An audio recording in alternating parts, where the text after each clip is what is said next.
Depuis 50 ans, la tomate est le fruit d'une sélection génétique très poussée. Dans le jargon scientifique, ces inventions de laboratoire sont appelées des hybrides F1. Voici le catalogue officiel qui répertorie les espèces de légumes vendues en supermarché. 98% de ces variétés de tomates sont de type hybride. Que valent ces créations modernes?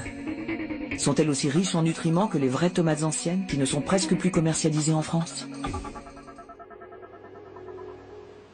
À Valence, cette association de vendeurs de semences dénonce les faux-semblants de ces tomates de laboratoire. Depuis 3 ans, ces agriculteurs comparent les hybrides aux variétés paysannes, celles qui n'ont subi aucun croisement. Ils font des tests en plein champ sur 1800 pieds de tomates.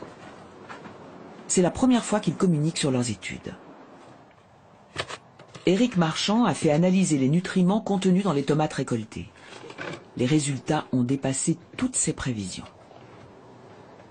On a eu des surprises puisque les laboratoires d'analyse, les premières fois, ont refait 3 fois leurs tests. Ils étaient persuadés de s'être trompés parce qu'ils arrivaient à des chiffres très au-dessus des moyennes habituelles de ce qu'ils mesuraient.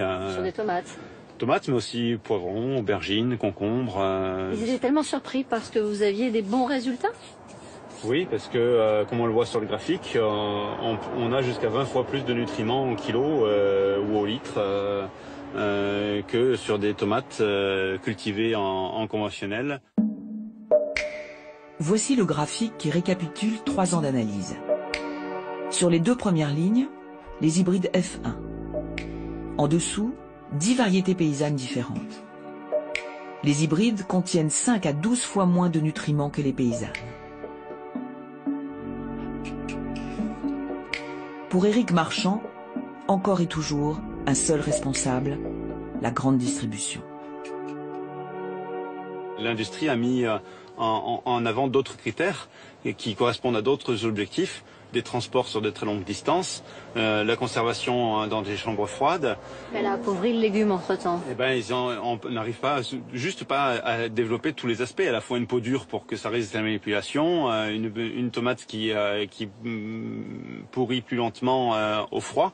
Tout ça, c'est des éléments qui sont potentiellement incompatibles, du moins c'est ce qui semble apparaître de nos observations, avec le goût, l'aspect nutritif, la capacité à s'adapter au terroir aussi des plantes.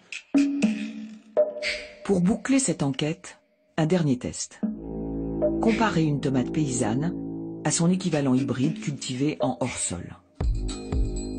À gauche, la hybride hors-sol, à droite, la paysanne.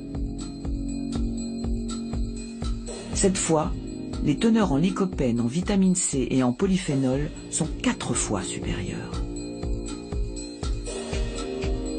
Qui est responsable de l'appauvrissement spectaculaire des tomates?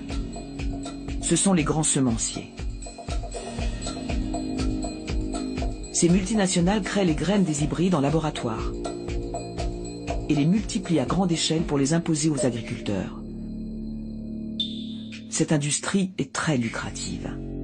30 000 € le kilo de semences de tomates. 75% de ce marché est contrôlé par 3 multinationales, le suisse Syngenta, le français Limagrain et l'américain Monsanto.